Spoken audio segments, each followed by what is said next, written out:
Should you be worried about high iron levels? As someone who makes and talks about iron supplements, I sometimes get people in the comments saying that high iron can be toxic.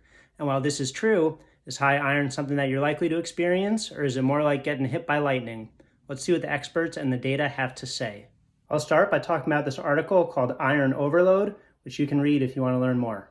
They define two types of iron overload, inherited and secondary. Inherited is based on genetics, and it mostly revolves around this condition called hemochromatosis, which affects about 1 in 300 Americans, so it's pretty rare. The non-inherited forms revolve around a condition called thalassemia, as well as rare cases like getting blood transfusions or drinking toxic water.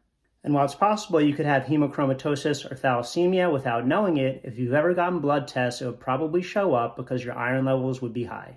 So all this is to say, if you've never had high iron on a blood test, you're probably not at risk for having iron overload. But let's dig into the data even further. This is a plot of population-wide ferritin data as collected by the CDC. On the left, you see all the people with low ferritin, which means they have iron deficiency.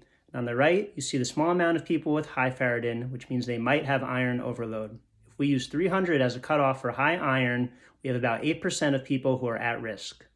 And while 8% is nothing to ignore, having ferritin over 300 does not necessarily mean you have iron overload because other factors like obesity or illness can cause increased ferritin levels.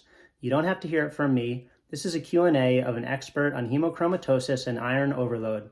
He talks about most of the people who he biopsies with ferritin over 1,000 do not show iron overload. So yeah, iron overload is really rare, and you're probably not getting it from an iron supplement, especially a relatively low dose one like we make at Smart Eats. Let's keep the conversation going in the comments. Let me know what's the highest dose iron you've ever had to take to fix your blood.